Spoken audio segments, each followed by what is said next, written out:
Brother Brett wanted to volunteer today. I don't know if I can ever get him down here once he gets up here, you know. I think the Lord's calling him to preach, and he just doesn't know it yet. Yeah, I don't know if I'm that good, Jim. All right, brother. Well, I don't even know where to start, guys, to talk about this class because it's done so much for me. But I was just thinking about all the stuff I learned through all the 4 years I've been here, and I was thinking, how am I going to fit it all in 10 minutes? You know, never can I do that. But I've learned some really cool stuff that's transferred over into my life and made a big difference in who I am and how I approach things.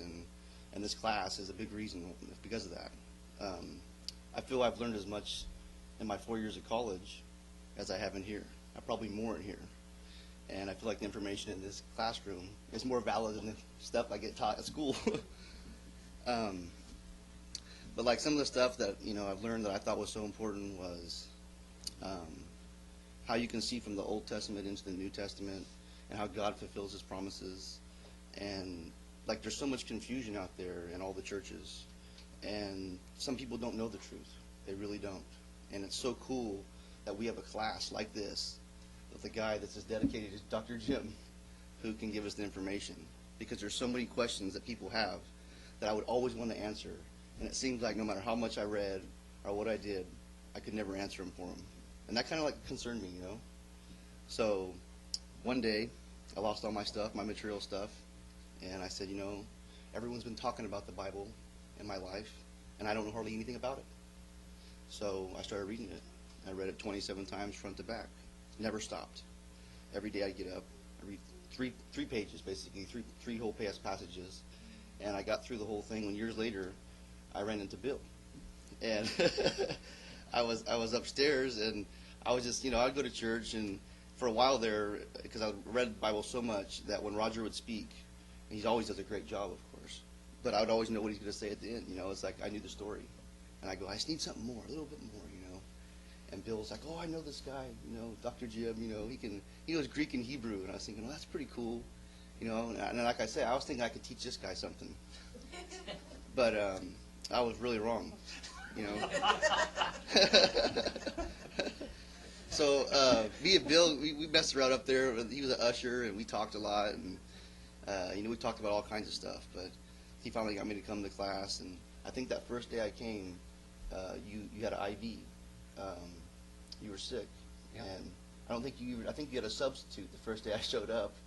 I had to wait to the second day. I just got out of the hospital. Right, yeah. And had cancer surgery. And they had just changed rooms. I was sitting in a chair with an IV and a catheter running out of me. Yeah, you were rolling it around, I guess. That's what they were telling me, So, and Bill was telling me, hey, man, you got a lot to learn in this class. This class has a lot to offer. And I was thinking, Greek and Hebrew, that'd be pretty cool if I could learn a different language. The original language. I mean, how much would I know if I could actually learn that, And so I came to class, and, I've been here ever since. But now Bill, he's funny because he's the big reason why I went to college, okay? That's why I went back to school, was because of Bill. And Jim influenced me, too. He gave me social support as well. But, Bill was telling me, man, you got to get back in school, you're still young, man. You could do it. So I did, and I'm almost done. I'm 4 classes away from having an AA, AS. Well, I have an AA and AS already, but I'll have a BA and a BS when I'm done because of all the extra classes I took. So thank you, Bill, and thank you, Lord. And so I've come a long way since I've come to this class, not only in school, but also in my studies of the Bible and how I look at it. And now I can meet people who know a lot about it, like the Jehovah's Witness. They know a lot. They come to your door, and you got to know how to answer these people because that might be the only time that they get the truth. You know what I mean? And they're sitting there telling you stuff, but because of Jim's class, I learned, what they do and how they do it, and how they've kind of drifted away from the truth because of whatever reasons, whether it be profit or power or whatever. But what I've learned in this class also is that the Baptists are very, very committed to doing the right thing, and they're very, very committed to the truth. Now, whether we all do that or not is another thing, but we're very committed to it, and we don't try to tarnish the truth, which so many people do. And so there's so many cool things I learned in this class I want to go over, but we don't have so much time. But the Reformation I thought was a really big wake up for me about how we went through time kind of with only a certain amount of churches, And when we got to the 1500s, the guy Martin Luther and John Calvin kind of came on the scene. And instead of them, just changing what was wrong in the Catholic Church, and this, that little bit that they had wrong, their Marialtry and their indulgence and their purgatory and their infant baptism and all the stuff like that, instead of just changing that, they made all these new churches. And it was almost like like a Babel, like a confusion, because now we all, we think we don't know where they link to. And that was one of the questions I asked the Jehovah's Witness guy is, hey, where does your church, where's your history? Do you know your history? Like, where did you come from? What line?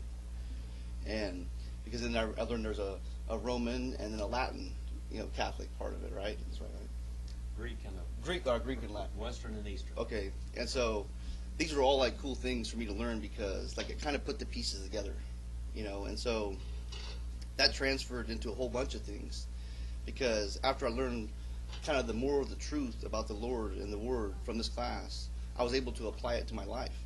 So, like in the politics, as far as politics is concerned, I mean, I know they're all frauds, no matter which one you are, because they don't follow any of it. You know what I mean? And we can support one side and the other side, but we're just division. Really, we need to serve a common goal, and they don't really do that. And so, I was kind of like a bias towards one party than the other. But where now I'm not. I'm like not really affiliated with any of them because I don't feel like any of them are doing the right thing. You know what I mean? So this class really woke me up to a lot of things, and it's brought new relationships back in my life that actually weren't there before. Like they'd already, something bad had happened, and they were cut off. And like with Joe's mom, and now I'm talking to her.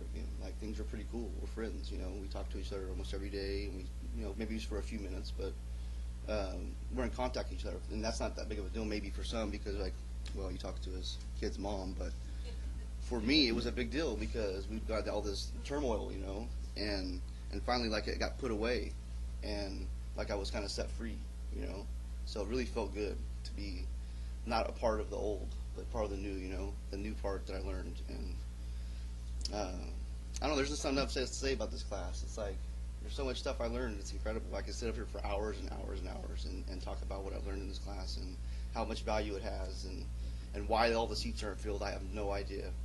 But people need to get in here, and they need to be more dedicated because they'd find out that there's a lot more to learn, even after you read it 27 times. Have you trying to teach me anything, brother? No, I still try. I still try, but somehow I just I learn everything. Yeah, and then Bill was funny because we were always talking about so I got to get you a good girl, find you a good Christian girl, and I'm thinking, that's a good idea, Bill, that's a good idea. And every week I'd have some excuses of why I couldn't do it, I'd be justifying why I couldn't find this person. And I've looked, Bill, I did what you said, I did all this stuff. And so one day I was thinking, I'm going to get Bill, I'm going to get him good on this one. And so he talks about it, and I said, well, Bill, your granddaughter's awful pretty, And he was telling me the week before, a couple weeks before, how good of a guy I was. Oh, you're a good catch, Brett. You're a good catch,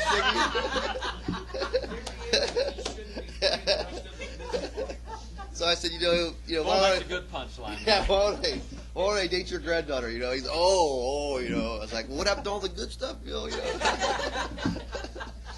But it was funny though. But no, I love this guy to death, man, and love all you guys.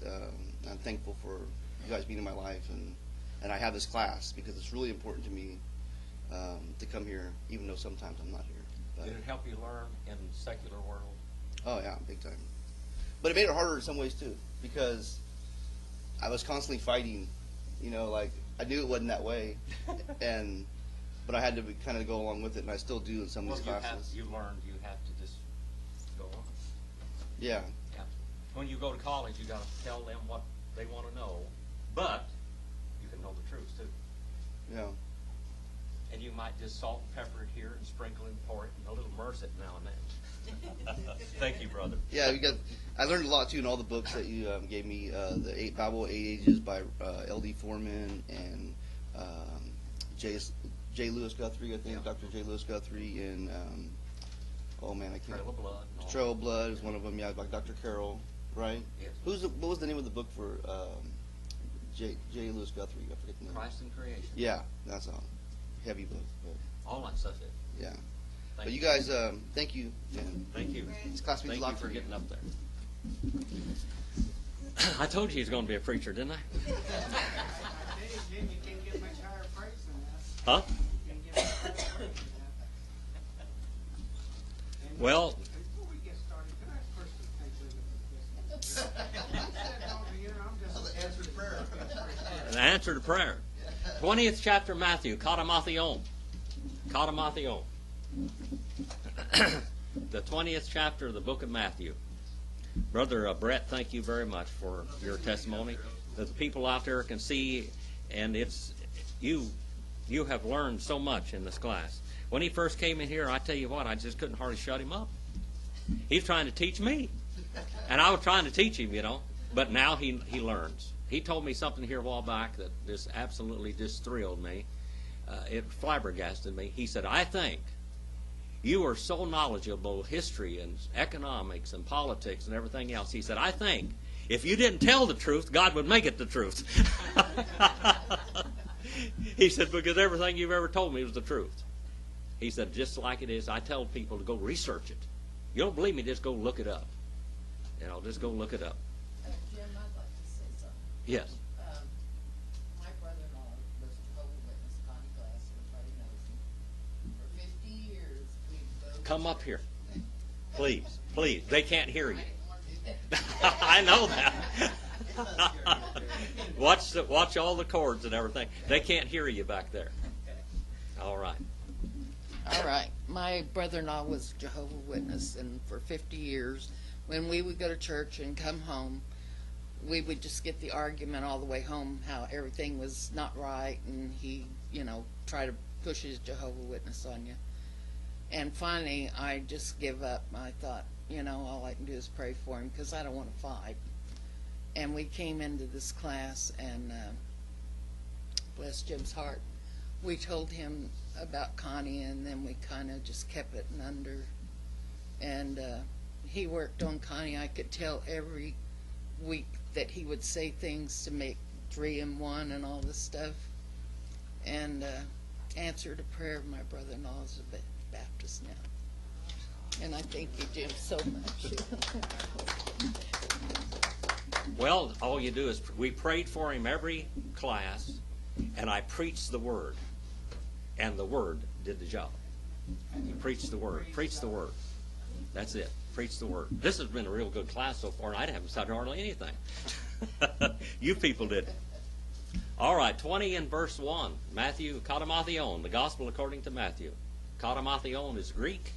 That's how every gospel is katamathion, katalukon, katamarkon, kataiwane. That's the way they are. The gospel according to the 4 different writers. All right? And it says, for the kingdom of heaven is like a landowner who went out early in the morning to hire laborers for his vineyard.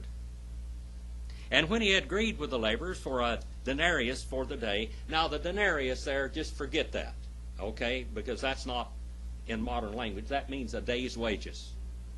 It used to be called a penny or whatever it was. A day's wages changes over thousands of years, okay? This is a day's wages. Like an landowner who went out early in the morning to hire laborers for his vineyard.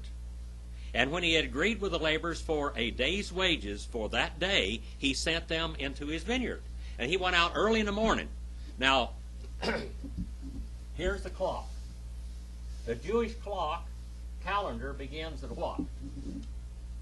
When's the day begin? 6 a.m. in the morning. Okay? 6 a.m. That's early in the morning. So actually, way over here, some places, even before 6 a.m., he went out there looking for workers to go to work at 6 a.m.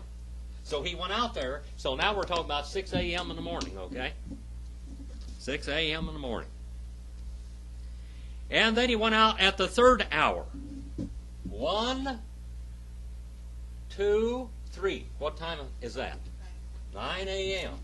He went out at 9 a.m. All right? So we're getting all this translated into modern thinking, okay? He went out 9 a.m.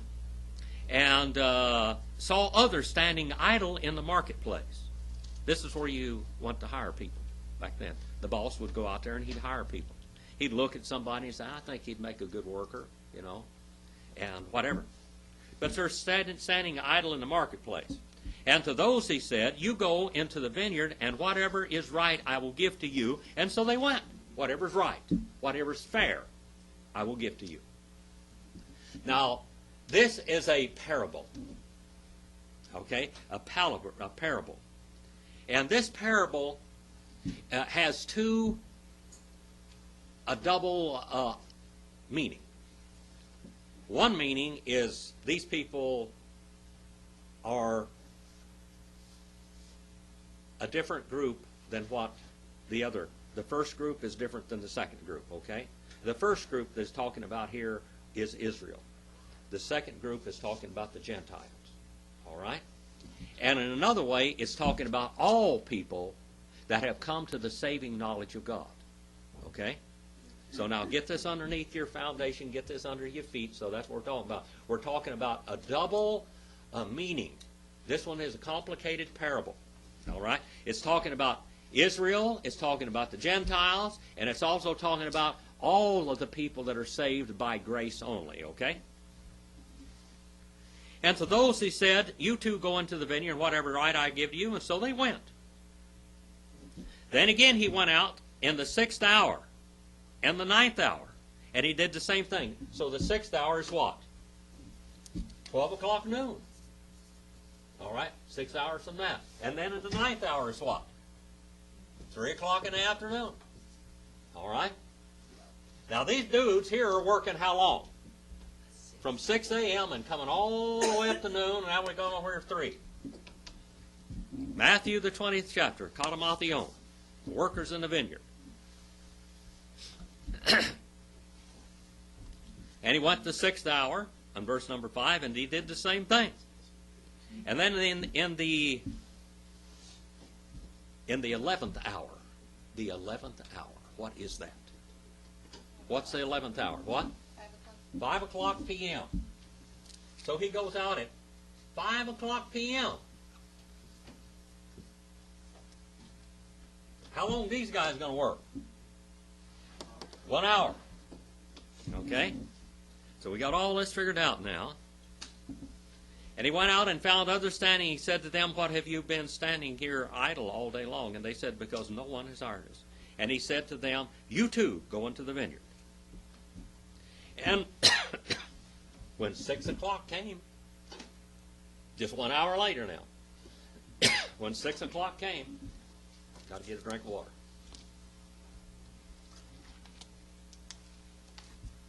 I have to reserve my singing.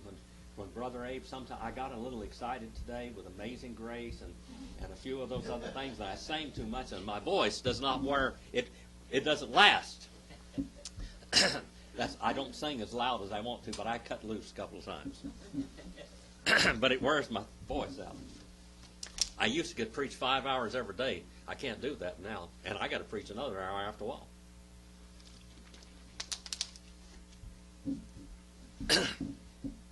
See if I can keep my voice going. I used to never had to take a drink when I was speaking either. That's what old age does for you. I was speaking to one of these teachers over here, and she was telling somebody, if you want a seminary education, go onto his website. You can learn everything that you learn in the seminary. Right there, just hundreds and hundreds of classes.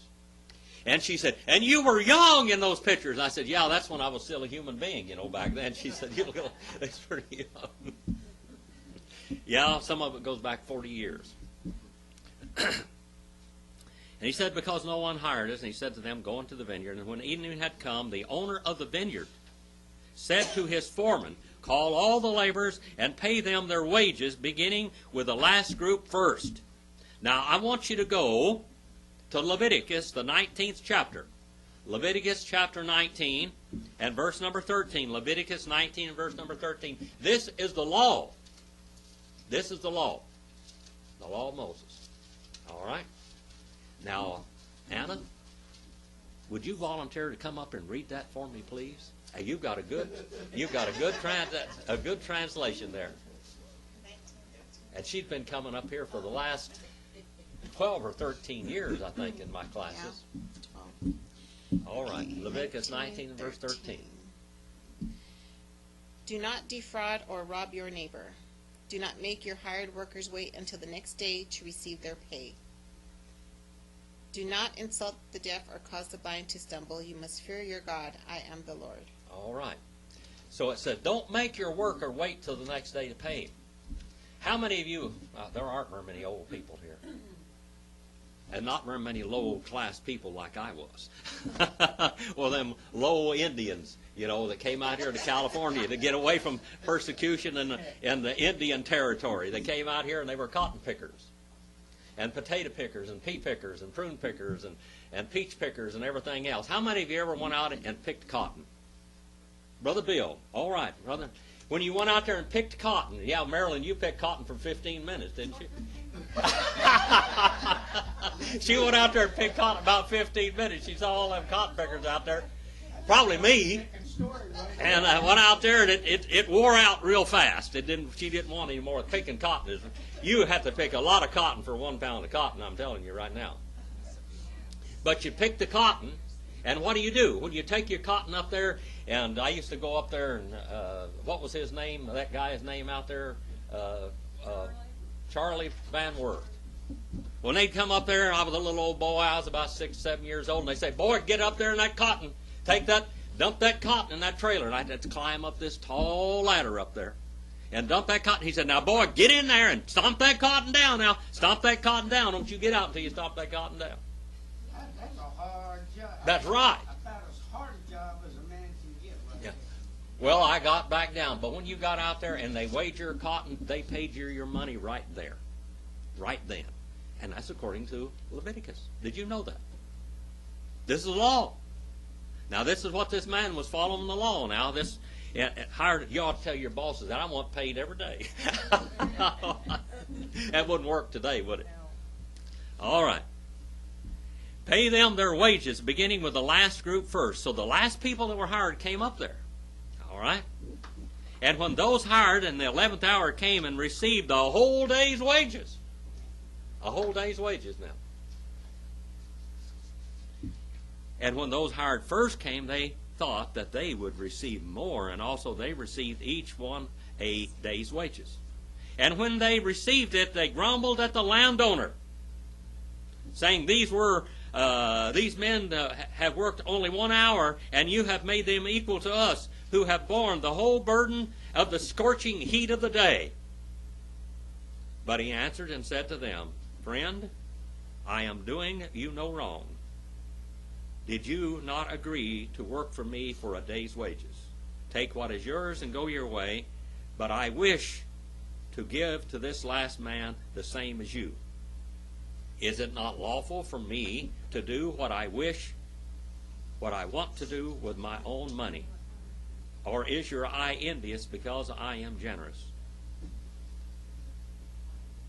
How many of you watch television? Have any of you ever watched that movie, something Makeover, where they build houses and stuff for people? What's it? Extreme Makeover. There was a young man out there that lived in my neighborhood, and he was a hay broker, and he got killed out there. The Extreme Makeover found out about him. He had lived out there with his mother, taking care of his mother, and he had a wife and 2 children. And he got killed, and I mean, they were just left with nothing. And they went out there and planted, I think, 20 acres of alfalfa for him, because there's 20 acres, and they built him a beautiful home. They built him a big hay barn to put the hay under so the hay wouldn't get wet in the summer. How many of you know what I'm talking about? You maybe have seen it. Okay?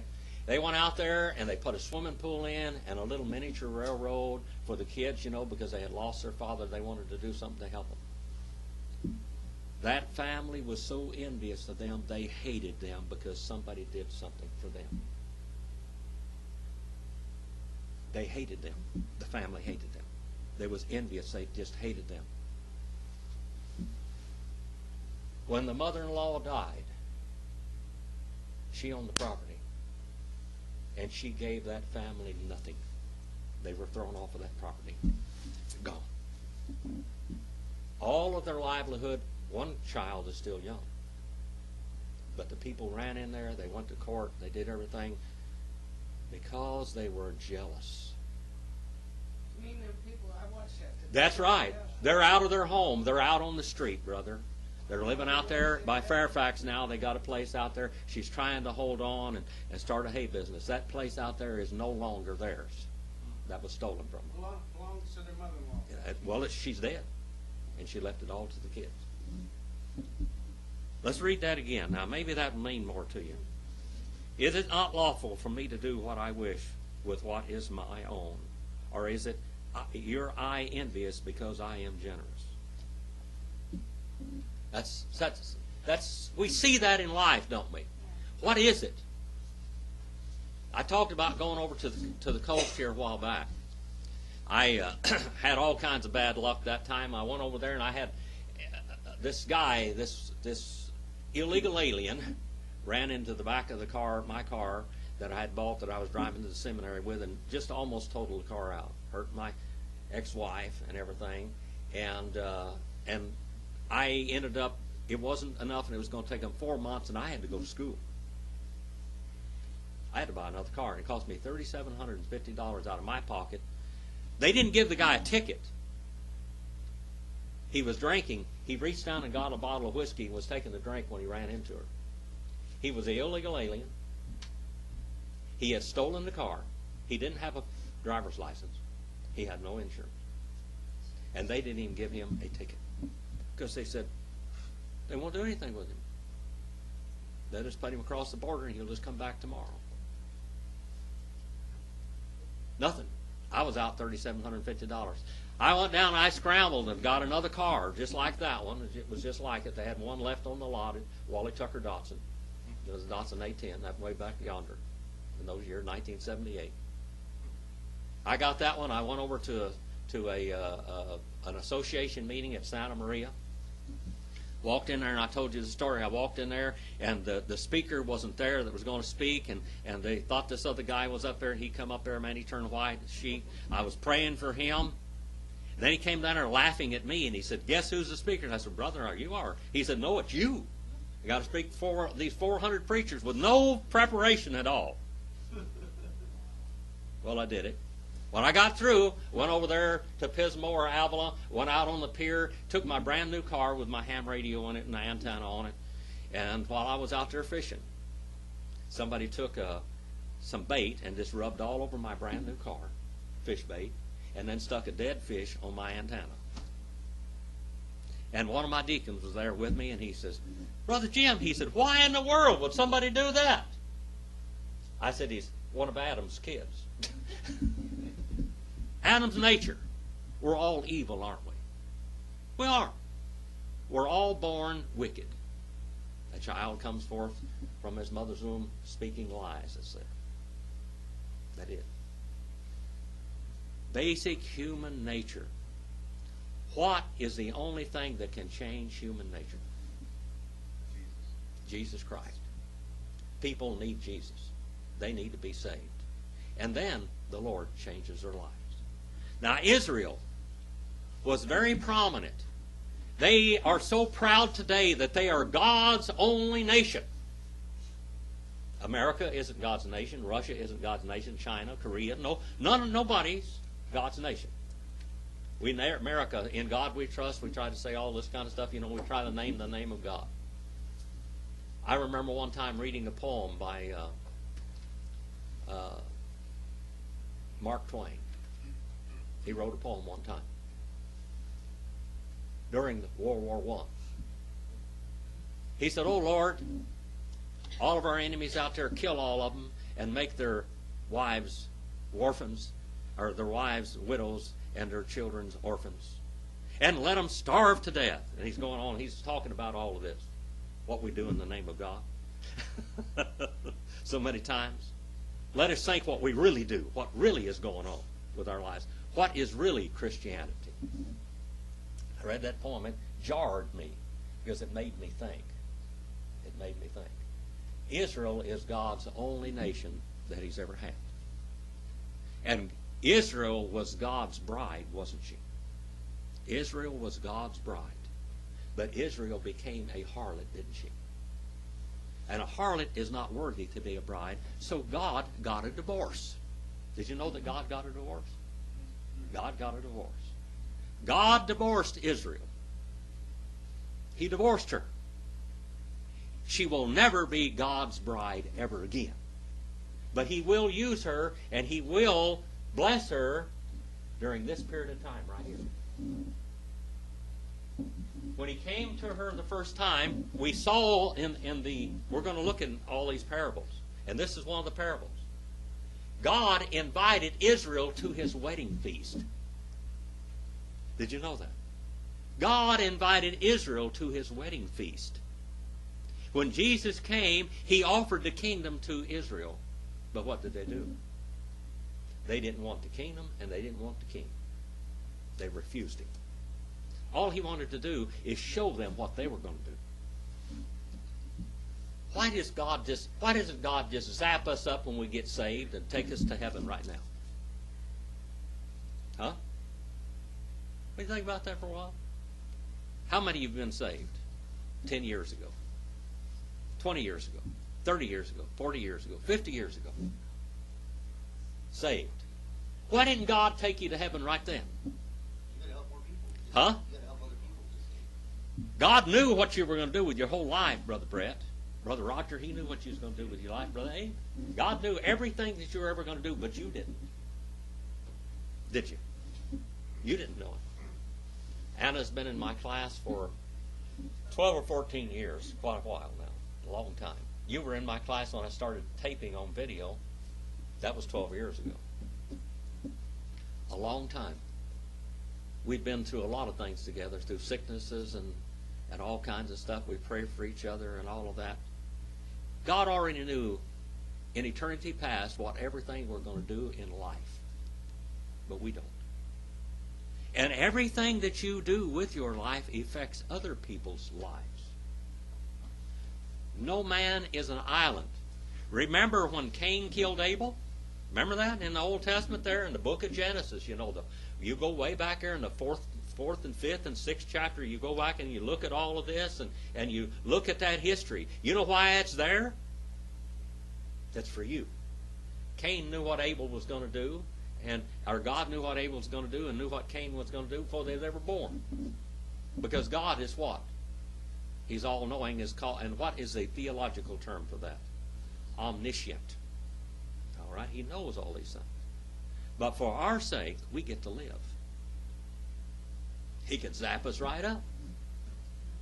Israel is so proud today that they're God's people and that God's going to give them that land over there.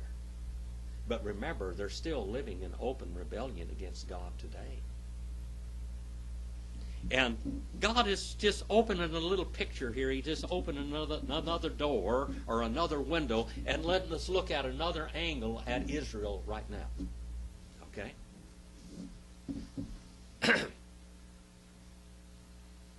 It is not lawful for me to do what I wish with my own money.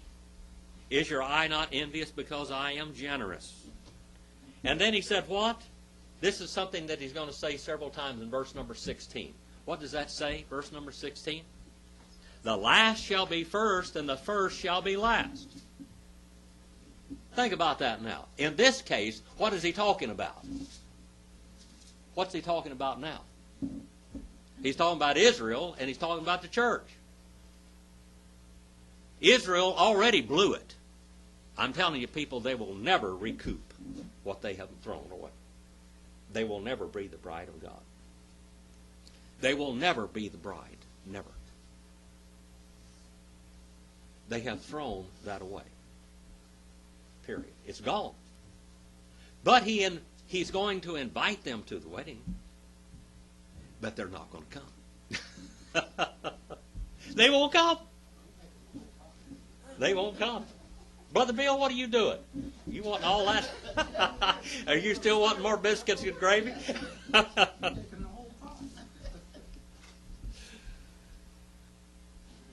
Israel will never be part of the bride, ever. If Israel wants to be part of the bride today, you know what they're going to have to do? they're going to have to repent and become Gentiles. They're going to have to become dogs and join the New Testament church. But even those Jews that are saved today don't want to join churches. They want to build Baruch Hashem. Blessed be the name synagogues. If they want to follow the Lord, they better come to a New Testament church and submit and die to their old ethnic background, like they used to say about the proselytes. The proselyte was coming, he was shaved, like slick and clean like a little baby, and they'd baptize him, and when he come up, you died to your old ethnic background, and now you're raised anew to a son of Israel.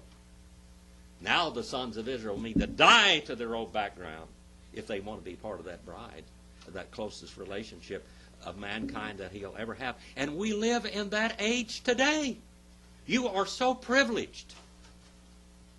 No man, no group of men have ever lived in such a privileged time as we live in today. Where we can become members of true New Testament churches, and those true New Testament churches make up the bride of Christ, that one that's going to sit right on the throne, right beside the throne of God forever. Think about that. But what is it going to cost you?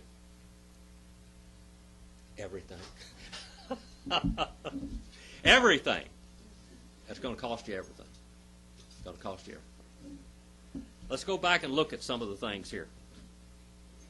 Go back and look at it. Is it not lawful for me to do what I wish with what I have? If I want to be generous, I'll be generous. Boy, in this age, is God being generous? Just think about it. Is God being the most generous? Israel had it in their time, didn't they? He called them out among all the people. He said, I didn't call you out because you were many, because you were nothing. He had a 90-year-old man, 75-year-old when he began. And he was almost 100 years old when he had the promised child. And Sarah was way beyond giving birth, naturally. I mean, I told you the story about Elatika, my great-great-great-grandmother. She had children. She had 3 children by Smith Paul when she was in her 50s. My grandfather, Smith Paul, was born in April 1848, and she was born in 1797. That's pretty old. And then she had 2 more children after that. That's pretty much miraculous, isn't it? But it happened. I'm here. Look at me. I'm here. Yeah, it really happened. And Israel is here. Sarah had a child. When she was so old, she was as good as dead. The Bible said she was as good as dead, but God brought forth that miracle. And every one of us are grafted into the promises of Abraham. If you check your DNA is very wonderful. You know, I'm American Indian. I'm 86.6 American Indian. I am of Asian descent. You know that. We know that now. I mean, I don't care what the Mormons say. We're not Jews over here. We're not the lost tribes of Israel here, American Indians on this continent. We're of Asian descent. I got my descent goes back to Genghis Khan and China and all of those, Japan, all of that's where it goes back. All of my people, when I was young, I looked like a Mexican kind of, except I had Oriental eyes. And they'd all come up to me and say, "What are you? What are you?" I said, "I'm an Indian." And there weren't very many Indians back then either, boy. All of them wanted to fight me. Verse number 17, and Jesus went about to go up to Jerusalem. He took the 12 disciples aside by themselves on the way. Who is this? Who are the disciples? Who are these disciples making up? What are they? Ecclesia. His church. His church. He took his church and he told and he's instructing his church. All right? Behold, we are going to go up to Jerusalem. Jerusalem means what? Jerusalem. City of peace. Thank you, brother. You learned something back then, didn't you? By the way, brother, that was 10 years ago when you came to my class. Yeah. Time has flown, hasn't it? And the Son of Man will be delivered up. He'll be handed over to the chief priests and the scribes, and they will condemn him and put him to death. They're going to kill him. Well, and they'll deliver him to the Gentiles to be mocked and scourged and crucify him. On the third day he will be raised up. He's prophesying of his death. And then we have number 20. Verse number 20. Look at this now. Here all Jesus just says he's going to be killed. He's going to be scourged. He's going to be crucified, which is the worst death that any man could ever die. He's going to be betrayed by the people that ought to be honoring him as the King of Israel. He had provided food for them as he created food for them in the wilderness. Remember? He said, I am the true manna that came out of heaven. He said, I am the rock of Israel. I am Jehovah, your rock that provided water for you in the wilderness. When they got ready to pour out the drink off, he said, come unto me and I'll give you you that thirst. He raised the dead. He healed the blind. He cleansed lepers. All of these were his messianic credentials of who he was. But Israel would not have him. And he tells these disciples, now I'm going to be killed. And then the first thing, we have the mother of the sons of Zebedee came to him with her sons, bowing down and making a request of him. These are what we call materialistic people. Materialist. Okay? Greed and materialist. All right? And he said to her, now by the way, who is this woman? Who is this woman? We have one woman over there that was Jesus' cousin, you know. Was that Elizabeth? All right, Elizabeth. All right. And this was Mary's family. All right. And this is John the Baptist is Jesus' first cousin. Okay. Now these guys may be Jesus' first cousin. This may be another one of Mary's sisters. Okay. So now this may be their relative. Now she comes here. His aunt comes to him maybe. And said to him, what do you wish? And she said to him, command that in your kingdom that these two sons of mine may sit one on your right hand and one on your left. He just said he was going to be killed. She couldn't see what was going to happen. Now, boy, I tell you what, these two boys are going to be high in the kingdom of God, but I'm going to tell you what, they suffered too. Jesus suffered. They didn't suffer like Jesus, but they suffered. And Jesus answered and said to them, you do not know what you're asking. Are you able to drink of the cup that I am about to drink? And they said, what? We're able. Oh, no. My wife, she was getting kind of old. She was laying there in the bedroom one night, and she was praying. She said, Lord, if you don't do something pretty soon, my life is going to be over, and I want to find myself an Indian, and I want him to be a cowboy, and I want somebody to be able to teach me the Bible. She wasn't asking for much, was she? Can you believe that woman asked for that? After she got a hold of me, she found out she bit off a little more than she could chew and swallow and digest. I wanted to go to church a lot, didn't I? Not just on Sunday morning. We got other things to do. I said, we're going to church. I had to drag her to church, boy. Sometimes I couldn't even get her to come. But I kept on going. She kept on coming. And she got a little more faithful, a little more faithful. Well, she prayed for it, didn't she? That'll teach you to ask for something. 23. And he said to them, my cup you shall drink. You wanted me, didn't you? You got it. I wanted to learn. You wanted to learn. I tell you what, she found out what a student is like, don't you? Do you know what a student's like? They don't stop from 8 to 5. I don't stop learning. I get up early at daylight and I study all day long until I fall in bed. This just doesn't flow out of my mouth, you know. You study all the time. You study all the time.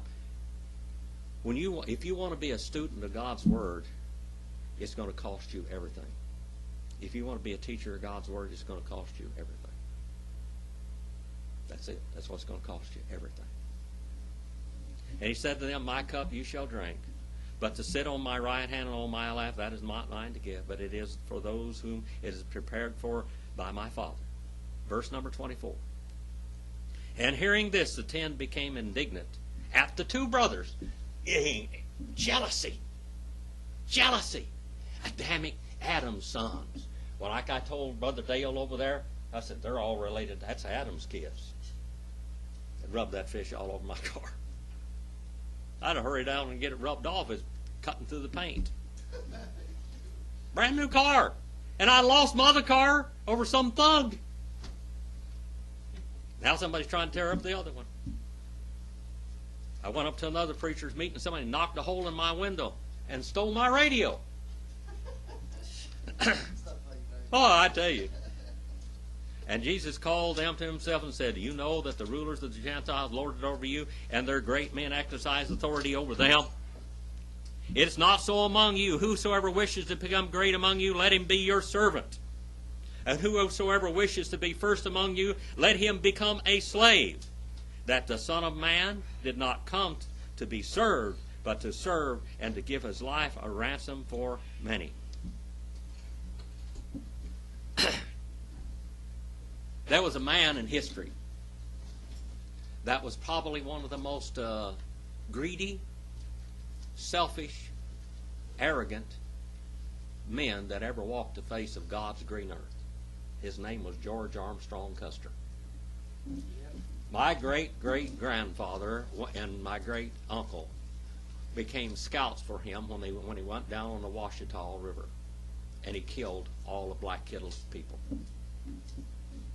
My grandfather, Sam Paul, and Jesse Paul were scouts. They went down there when they saw what was going on, when they saw the murderous,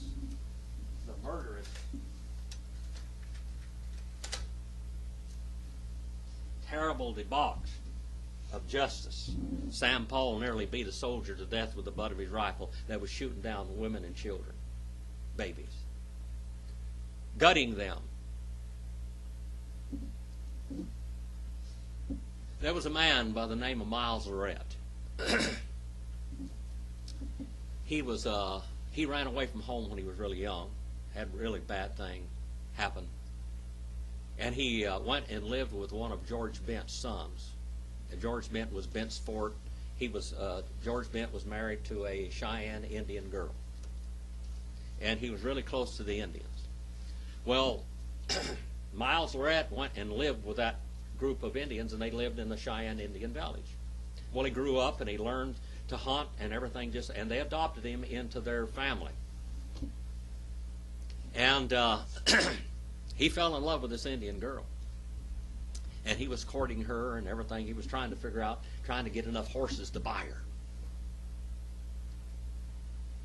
And John Shivington, a Methodist preacher, he had, I think it was a 60-day or 90-day wonders that he hired out of brothels and bars in Colorado, and he went out and he was going to take care of the Indian problem. And the best thing to do is go out there, when you want to go kill the Indians, the best thing to do is kill them the Indians when they think that they're safe. Black Kittle, the same one that my grandfather went to that one. Black Kittle was camped on Sand Creek. John Chivington took all of his whoremongers and thugs and alcoholics and criminals and convicts with him, and they attacked Black Kittle's village on Sand Creek. They murdered. Miles Lorette got away. Black Kittle got away that time. Some of them got away, but his espoused wife was killed, and a lot of them were slaughtered. They took the Indian women, they cut their breasts off and fried them and ate them.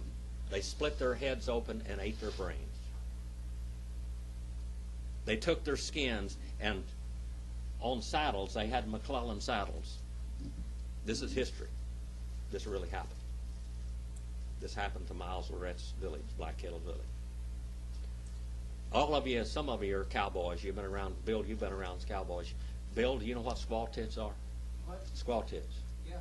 Bucking rolls that they take and put them on the saddles so you can hold your knees against them so you won't be thrown out of the saddle. You know where they got that term?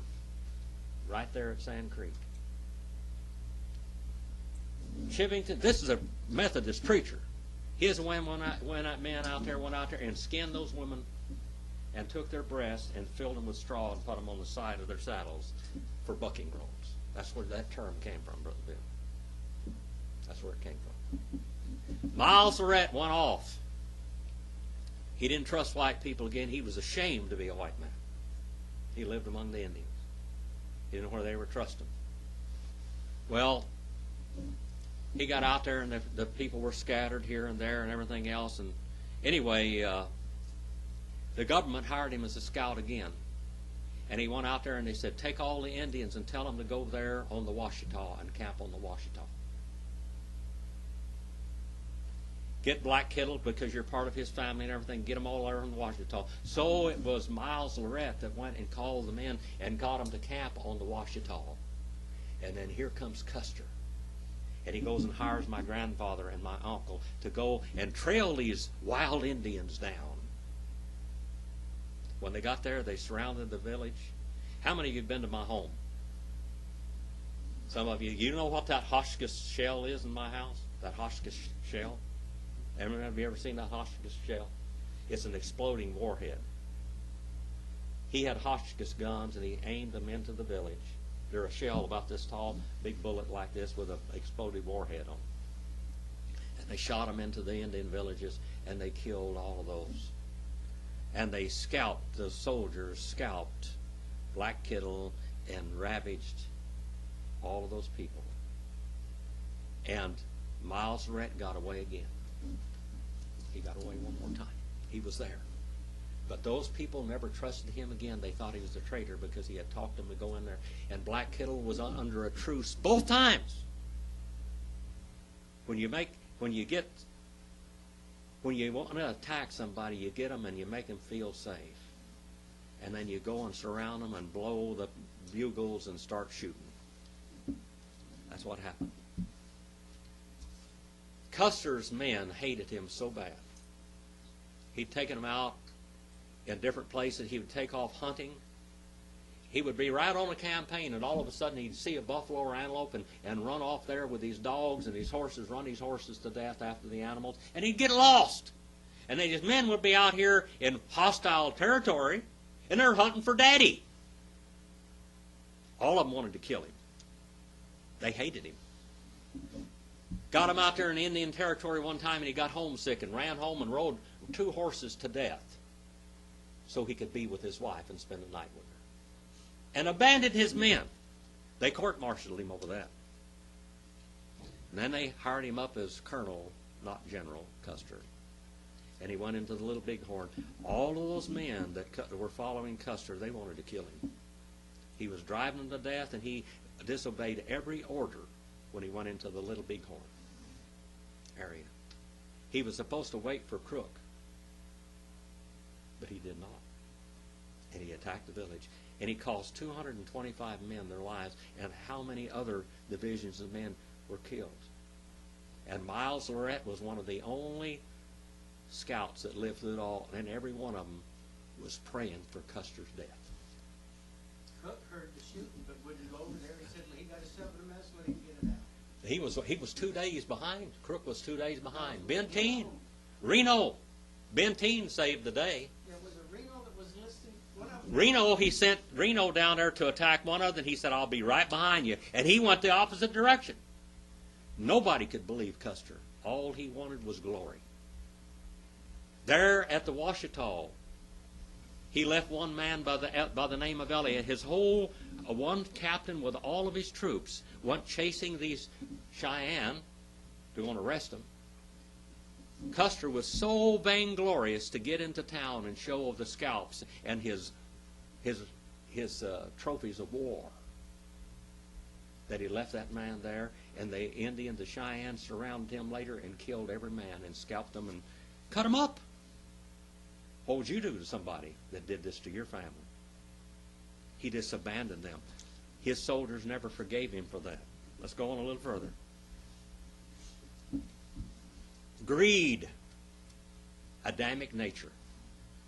The only way to get away from greed, the Adamic nature, is to be saved. And then you still got to put up with it, but the Lord leads you. And they were going to Jericho, and a great multitude followed him. Behold, 2 blind men sitting by the road, hearing that Jesus was passing by, cried out, said, Lord, have mercy on us, Son of David. They knew who he was. By the way, all the other writers just record one blind man, but there were 2 of them. Matthew gives you the whole story. And the multitude sternly told him, be quiet. But they cried out even more and said, Lord, have mercy on us, Son of David. And Jesus stopped and called to them and said, what do you wish for me to do?